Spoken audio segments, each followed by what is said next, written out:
Bentornati in un nuovissimo aggiornamento con le previsioni meteo. Questa volta andiamo ad analizzare insieme le prospettive che ci riserva il prossimo mese, in quanto vi sono delle novità e ovviamente aggiornamenti importanti. Partiamo con l'analisi per quanto riguarda le precipitazioni previste. Negli ultimi giorni del mese di maggio la media dei modelli mostra il passaggio di un impulso instabile da nord verso sud con altre precipitazioni, ma successivamente la pressione è prevista aumentare da ovest, soprattutto dalla Spagna, portando un generale miglioramento in avvio del mese di giugno su gran parte dell'Italia. Un clima, come vedete, più secco. Infatti la colorazione che vediamo in arancione rosso conferma, in quanto su gran parte d'Italia avremo un clima più secco, quindi precipitazioni sotto la media, in quanto potranno verificarsi quindi soprattutto sul comparto tirrenico, sulla Sardegna e anche sui Balcani una minore ingerenza di precipitazioni, mentre come vedete sulle aree in bianco è possibile qualche temporale soprattutto pomeridiano, mentre nelle aree in verde, come possiamo notare, è maggiormente probabile invece il flusso di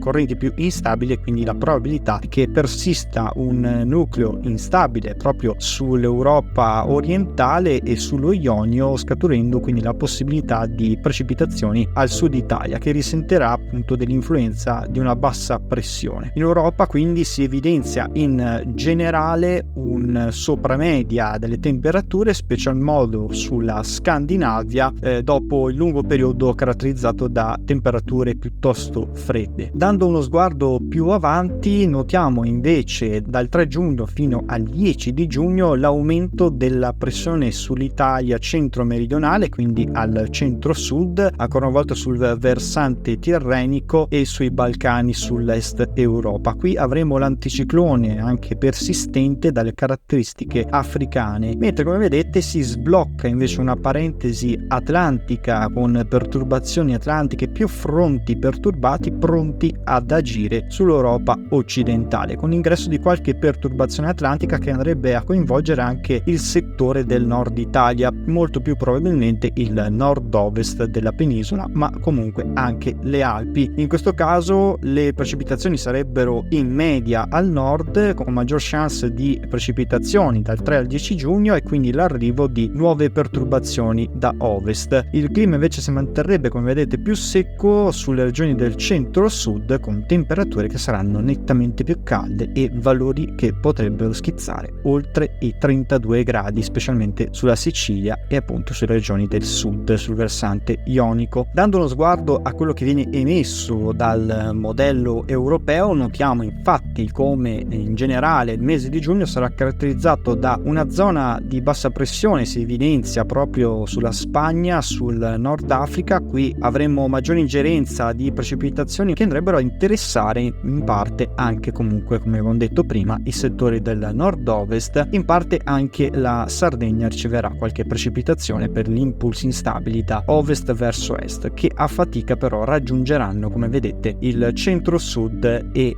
l'est Europa, come vedete, avvolti da questo anticiclone, molto probabilmente di matrice africana, che farà innalzare le temperature in sopramedia evidente, come notiamo su tutta quanta la fascia dal Mediterraneo orientale fino al Mar Nero. Anche sulla Scandinavia, in parte Sud Irlanda, si evidenziano, come vedete, anomalie sopra la media con anticicloni spesso persistenti. Quindi il rischio di precipitazioni per il mese di giugno sarebbe più relegato, ovviamente abbiamo detto, ai settori del nord-ovest, sulle Alpi, sulle prealpi, e quindi occasionali temporali e rovesci, specie nelle ore pomeridiane, in vista anche di possibili perturbazioni da ovest verso est. Dando uno sguardo infatti alle temperature previste, possiamo notare un sopramedia generale su tutta quanta l'Europa, ma come abbiamo evidenziato prima, come vedete, sempre sulla Spagna si evidenzierebbe una probabilità di temperature sì leggermente sopra la media, ma anche in media nel caso dovesse appunto persistere l'area di bassa pressione e le perturbazioni, spinte ovviamente dalla potenza delle perturbazioni da ovest verso est, che andrebbero, come vedete, in parte a coinvolgere anche il settore tirrenico, soprattutto la Sardegna e il nord-ovest. In questo caso temperature qui che si manterrebbero in media e se non leggermente leggermente sopra la media. Al centro-sud tutto quanto il Mediterraneo orientale e il centro-est Europa sarebbe avvolto da un'ondata di caldo africana con temperature oltre i 32 gradi. Un mese di giugno dalle caratteristiche tipicamente estive al centro-sud, mentre ancora dinamico invece sulle regioni del nord, specie nord-ovest, con rischio quindi di precipitazioni. Questa fa comprendere meglio in realtà come in generale il mese di giugno sarà caratterizzato, come vedete, da un surplus di piogge maggiori, ovviamente come abbiamo detto sulla Spagna, anche sulla Sardegna, per il flusso quindi di correnti oceaniche da ovest verso est, appunto dall'Europa occidentale verso l'Italia. Ci sarebbe chance comunque anche di vedere delle piogge oltre che al nord anche sul centro Italia per flussi temporaleschi frequenti da ovest verso est. In questo caso la maggior probabilità che avvenga questa attività sarà attorno al 10 di giugno, dopo che l'anticiclone avrà recuperato terreno ad inizio del mese. Precipitazioni, come vedete, poco probabili invece al sud, che rimarrebbe in questo caso poco a rischio di precipitazioni. Come vedete, il clima invece sarà nettamente secco, confermato sulla Scandinavia, sui paesi del nord Europa e sull'Irlanda e l'Inghilterra. Questa è ovviamente una previsione definitiva ufficializzata dal centro di calcolo ufficiale europeo, che mostra quindi anche una buona attendibilità. Aspettiamo ovviamente nel corso delle prossime settimane per capire ovviamente come evolverà veramente il mese di giugno, ma sembra che le piogge potranno ancora continuare in parte anche per il mese di giugno sul nord Italia e sulle regioni tirreniche. Di questo ovviamente ne riparleremo nel corso dei prossimi aggiornamenti, seguiteci sempre.